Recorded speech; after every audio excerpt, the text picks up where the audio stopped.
안녕하세요. 애녀랑과 함께하는 나를 알고 너를 알고 서로를 이해하는 육아시선입니다. 오늘은 영화 이야기를 해보려고 합니다. 영화 소개가 아니고 영화 속에 나온 인물에 대해서 애녀의 관점으로 살펴보려는 거죠. 저 사람은 어떤 유형일까 하고 생각하다 보면 TV나 영화를 볼 때도 사람들을 살피고 관찰하게 됩니다. 그리고 이 사람은 이런 유형이라 그런가 보다 하고 이해하는 영화를 보는 또 다른 재미가 있습니다. 오늘은 요즘 핫했던 그리고 취향 차이로 인해서 호불호가 갈렸던 오펜하이머 이야기를 하려고 합니다. 이미 영화 보신 분들도 계실 텐데 영화를 보면서 혹시 저 사람은 몇 명일까 생각해 보신 분들 계신지요? 영화에는 전형적인 성격 유형의 패턴을 보여주는 인물들이 등장합니다. 오늘은 그중 주인공인 오펜하이머에 대해서 알아보겠습니다. 의도하지 않게 영화 내용이 스포되거나 제가 오펜하이머를 개인적으로 만난 적이 있는 것이 아니라 영화나 책 등 매체를 통해서 주관적인 관점에서 해석한 거라 정답이 아닐 수도 있다는 점 미리 양해 부탁드립니다. 오펜하이머는 애녀렘의 어떤 유형에 해당될까요? 저는 오펜하이머를 머리형인 O형일 거라고 보았습니다. 지금부터 제가 왜 그렇게 생각하게 되었는지 말씀드리겠습니다. 첫째, 원자폭탄의 아버지인 오펜하이머는 학창시절 머릿속엔 온통 우주의 비밀에 대한 상상과 누구보다 물리를 사랑하고 뉴멕시코를 그리워하며 지냈습니다. 그를 아는 사람들은 그를 1등을 놓치지 않는 수재라 불렀으나 복잡한 사람, 사회적 관계와 소통을 하지 못하는 모순 덩어리라 여겼죠. 대학 시절 그의 교수는 예리한 질문을 하는 오펜하이머에게 성찰은 잘하지만 공적은 없는 학생으로 평가절하했죠. 우울한 학창시절을 버티게 해준 것은 자기 방에서 우주에 대한 끝없는 상상과 물리학 대가들의 이론을 배우는 것뿐이었습니다. O형의 통찰력, 집중력, 지적 호기심과 사회적 관계와 소통의 부족한 부분을 그대로 보여줍니다. 둘째, 그의 공적과 별개로 오펜하이머를 끝없이 괴롭힌 것은 그의 이념에 대한 검증이었습니다. 부유한 집안에서 자라난 오펜하이머는 실생활에는 무관심하고 자신의 연구에만 집중했지만 대공황으로 인해서 경제적 궁핍에 힘들어하는 사람들을 만나게 된 후 자유, 평등, 일자리가 보장된다는 사회주의 이념에 관심을 갖게 되었습니다.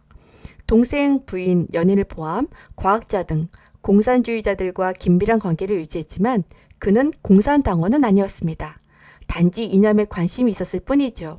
이런 지적 호기심은 그 후에 그를 정치적인 문제로 청문회에 서게 하였지만 그는 끝까지 자신의 행동이 왜 지적을 받는지 납득하지 못했습니다. O형들이 가진 어찌 보면 순수하지만 그들의 지적 오만한 모습을 볼 수 있었습니다. 셋째, 전쟁에서 이기기 위함이 아니라 전쟁을 멈추고 평화를 얻기 위함이라는 원자폭탄을 만든 오펜하이머의 명분은 그 당시 사람들에게 궤변으로 들릴 수 있었습니다. 상황을 해석하는 통찰력과 분석력은 틀림없었지만 엄청난 인명피해를 내는 무기를 만들면서 평화를 이야기하는 그의 말은 설득력이 없었죠. 그를 힘나게 하는 것은 뜻을 함께하는 과학자들을 모아서 맨하튼 프로젝트를 진행하며 그 속에서 토론하고 고민하며 새로운 것을 만들어내는 시간이었습니다. 핫도그 노조 운영도 하지 못할 거라는 비아냥을 들었던 그가 많은 과학자들을 모아서 그 속에서 리더의 역할을 한 것은 누구도 상상하지 못했던 그림이었습니다. 번뜩이는 지적 능력, 무언가를 설명하는 재주와 자신만의 매력을 가진 그를 과학자들은 신뢰했고 그는 존중과 신뢰의 리더십으로 프로젝트를 성공으로 이끄는 원동력이 되었습니다. 통제력이 강한 또 다른 리더인 레슬리 장군이 통제가 통하지 않는 과학자들을 관리하는 데 애를 먹는 모습도 흥미로운 모습입니다. 과학자들이 열띤 토론을 벌이는 모습도 흥미로웠네요. 아마 이들 중 많은 사람들이 머리형이었을 겁니다. 넷째, 오펜하이머는 정치적인 것과는 거리가 멀 뿐더러 권위나 서열을 중요하게 여기지 않고 자신의 소신을 말하는 사람이었습니다. 통제를 중요하게 여기며 자기 말에 토달지 말라는 레슬리 장군 앞에서 이해 안 가는 일에 토를 다는 것이 자기 일이라고 당당하게 말하는 모습. 권력을 가지고 있는 스트로스 앞에서 의도치 않게 그를 망신시키는 발언. 결국 이 일 때문에 훗날 힘든 상황에 놓이게 되지요. 결정적으로 대통령 앞에서 내 손에 피를 묻혔다란 말로 주권을 가진 대통령에게 미움을 받게 됩니다. 똑똑하지만 곁에 두기엔 눈치도 없고 너무 독립적인 사람, O형들을 바라보는 사람들의 평가를 볼 수 있습니다. 짧지만 오펜하이머라는 사람에 대해서 부분적으로 해석해 보았는데 여러분들은 어떠셨나요? 어린아이같이 순수하고 뛰어난 지적 능력을 가진 통찰력과 독창적 사고를 하는 집중력이 뛰어난 오병들이 사적 관계나 정치적 관계에서 현명하게 대처하지 못해서 곤란한 상황을 마주하는 모습은 안타까웠습니다.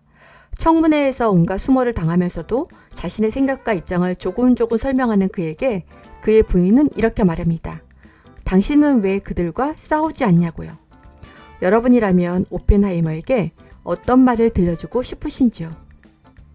감사합니다.